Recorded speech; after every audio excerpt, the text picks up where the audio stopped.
All right, so one of the most obvious features people notice when they come to places like the Grand Canyon are the thousands of feet of rock layers that we have here. Now, looking at the Grand Canyon, we have about 4,000 feet of those sedimentary, water-laid rocks found present here at the Grand Canyon.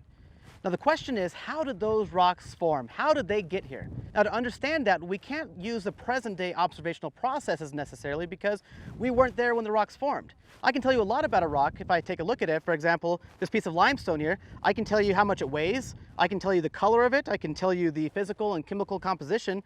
You know what, I could even tell you what it tastes like if you want.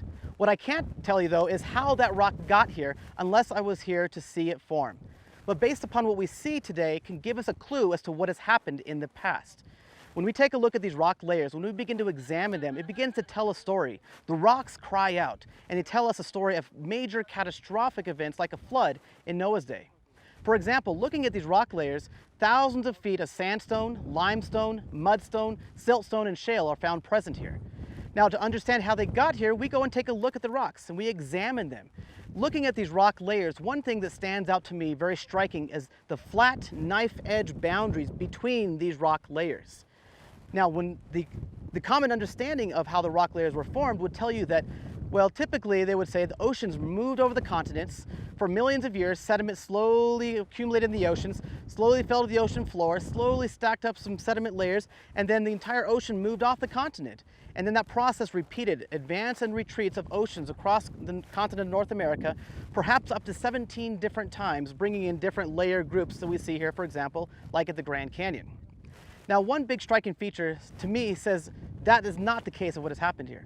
For example, like I said, these flat knife edge boundaries do not show us major signs of erosion on the surface of these landscapes.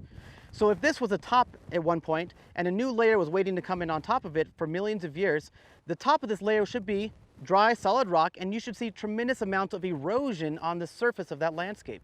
Each of these layered groups we see here should have a highly eroded surface.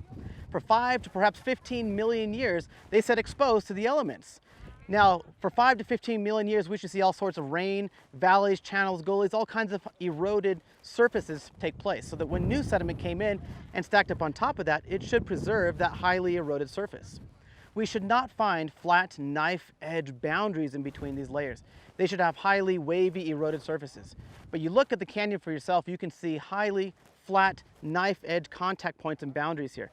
No major signs of erosion, especially over millions and millions of years.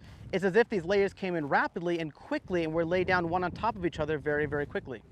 For example, like we would see during a flood. Tremendous amounts of sediment layers dragged across the continents by huge tsunami-like waves, by tidal action and flow, stacking up layers like pancakes very, very quickly.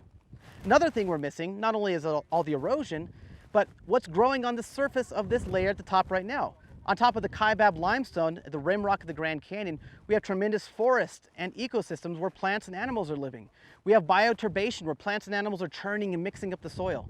Now, we should find at the top of each of these layer groups a tremendous amount of sediment that has been churned up, that's been mixed up. We should also find plants and animals that were living and were buried there. Each of the layer groups we see here at the top should have some kind of ecosystem, some kind of forest ecosystem buried on top of it, but it's not present. It's as if, again, these layers were laid down rapidly, quickly, one on top of each other, stacked up very, very quickly. The kind of process you see from a global flood event.